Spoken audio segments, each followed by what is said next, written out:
Hi everybody, I'm back this week to talk about a very important topic, motivation.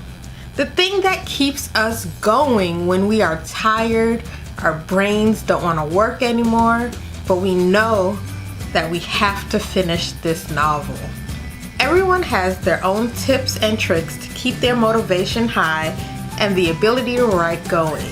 So I've asked around to a variety of my friends, both published, unpublished, agented, unagented, and came up with a list of 5 ways you can keep your motivation high. Now, I've personally have tried all of these tips and I believe that they work wonders. I used them myself to push myself to keep going. It's part of what made me able to write an entire draft of my middle grade novel in July, and part of what has me ahead of my writing schedule for August. The first tip we have are aesthetic boards. Every Thursday there's a hashtag on Twitter that you will see writers, especially kidlit writers, using. Hashtag Thursday Aesthetic. It is a fun hashtag where people will post aesthetics of their current work in progress or a book they are currently promoting. And it is intensely fun and a great way to gain outside interest in what you're writing. Now, how can this help for your own motivation? Being able to visually see like the world you're building or the characters you're creating is, I don't know, it like triggers something in your mind that makes it more real in a way. At least for me it does. I've made several aesthetics. I've made an aesthetic for like everything that I've worked on this year except one short story. I can show you a couple of the aesthetics I've done to give you an example of what they can look like. Now, mind you, I am not an artist and there are people on Twitter that have way better aesthetics than me, but I like mine and I usually use them as like phone backgrounds, computer backgrounds, screensavers, because when I see them, they get me wanting to write. So this one is an aesthetic I did for my book Stars Anew. It is a YA contemporary fantasy that I finished earlier this year. I was querying it, got an R&R from an agent that I agreed with, and have since been revising it. I'm entering it into Pitch Wars, and if I don't get into Pitch Wars, I'm entering it into Author Mentor Match. This particular one is one I use as a computer background. The one I posted on Twitter is a little different. It's smaller. As you can see, it has less pictures. When I was writing Holy Halloween in July, my middle grade novel, this is the one I used. Again, I used it as my computer background, keep my motivation high, screensaver. And currently I am working on a new YA fantasy. So this is the one that I've been using for that.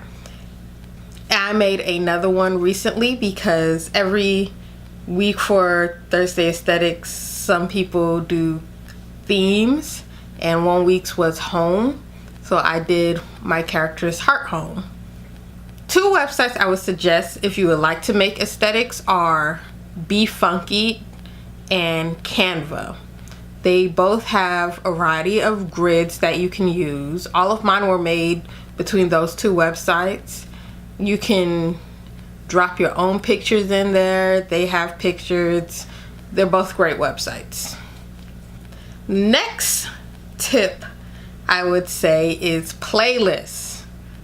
It can be a playlist that follows the thematic nature of the story, kind of like a soundtrack, or it can be songs that just really put you in the mood of that particular story. I've never been that good at making playlists. I'm trying again with my current project, but we'll see how that goes. But yeah, it's not something I've really been very good at. But I do love listening to other authors' playlists. It creates an extra depth to their stories, listening to the music that they had inspire them. One great one that I love is Justina Ireland's playlist for Dread Nation. It's full of great songs, and it really does capture the spirit of the novel. For the most part, I've seen people use Spotify to create their playlist. That's what I use too, because I listen to almost all my music on Spotify anyway. And Spotify makes it really easy to create customized playlists, and they have such a wide selection of music. It's hard to find things that they won't have other than newer Beyonce. The next thing on my list are sprints. I am a firm believer and lover of word sprints. There are different ways to do sprints, but the most basic concept is sit down and you write for a set amount of time. Times may vary depending on what you work best with. I personally am probably best with about 15 minutes because more than that gives me time to get distracted and still come back with a decent word count. Anything less than that, I don't really have time to get into a groove of things. The Pomodoro technique suggests 25 minutes writing, 5-minute break, 25 minutes writing, 5-minute break. And you continue to do that. You do like 4 rounds of that and then take a longer break before going back to doing another 4 rounds. Some people just do half an hour. Some people do full hours. Any way that you do it is great if it works for you, as long as you are sitting down, not distracted, and working. It's how I get my highest word counts, and it is great motivation for me. You can download various timers for your computer, or you can use apps for your phone. I like this one app, Productivity Challenge, because the app kind of yells at you and insults you if you are not doing what you're supposed to do. You get different rankings for how often you work, all that kind of stuff, and that works for me. I like people yelling at me to work, because if I don't have people yelling at me to work, then I am very likely to just fluff off and watch TV or play video games. But there are many other apps that can help you, or just using a basic timer stopwatch on your phone. Anything that will keep time is perfect. Next on the list is reading. Now, reading is always a recommendation for writers, because how can you write without reading? You need to know what is out there. You need to know the world around you. It is a perfect way to explore things. But the way reading can be motivation is reading other people's works that inspire you. Reading authors that make you go, you know what? I want to be able to write something beautiful like that.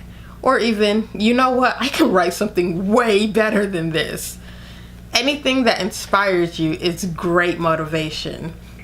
Right now, I am reading Leonie Taylor's Strange the Dreamer, and my goodness, I constantly feel inspired reading her works. Her prose is so beautiful and visual, and it just, I can't even explain how amazing her writing is, but it makes me want to strive to grow to be as good of a writer as her.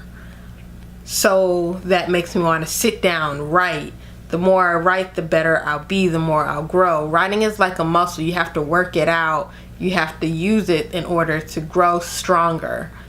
And I feel like, to extend this metaphor past where it needs to be, reading is like that protein shake you have when you work out. It's replacing the nutrients that you've expelled, refilling your creative well, and it is helping you become stronger, helping you become bigger. I don't work out. This metaphor is getting away from me. We'll just go on to the last tip on my list, which is community. Almost every video I have posted so far has mentioned community in some way, because I feel like community is just so important. We need community. They say writing is such a lonely profession, but it doesn't have to be. There are so many writers out there who can help you through this journey. Just last night, I was talking to a group of friends, of other writers. They helped me with something I was stuck on in my book. Without that community, I would probably still be sitting here like, oh my goodness, I don't know what I'm gonna do. But having that community gave me someone to talk things out with, to help build through things. They actually even end up giving me ideas past my problem to better world build and to go more in depth in what I wanted. So community is great in that aspect of inspiring you and keeping you motivated.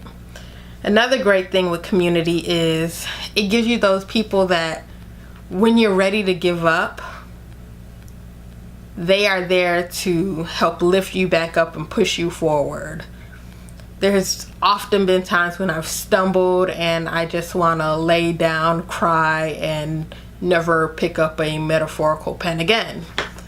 But my community have been like, all right, lay down, cry, take a break if you have to, but you are getting up. You are going to continue to write.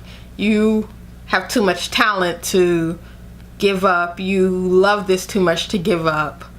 And without that community, I don't know if I would have written nearly as much as I have, or even still be writing. I definitely would not be where I am today. So community is very important in keeping up that motivation to write. If you have other tips and tricks that you use to keep your motivation up, let us know in the comments below. If you use any of the tips I've mentioned in this video and would like to share how they've helped you, you can also leave that in the comments below. If you enjoyed this video, please give it a like. And if you would like to see more like it and other videos on writing and the publishing industry, please subscribe so you will be notified whenever I post. But for now, I'm just gonna say, keep writing and see you later.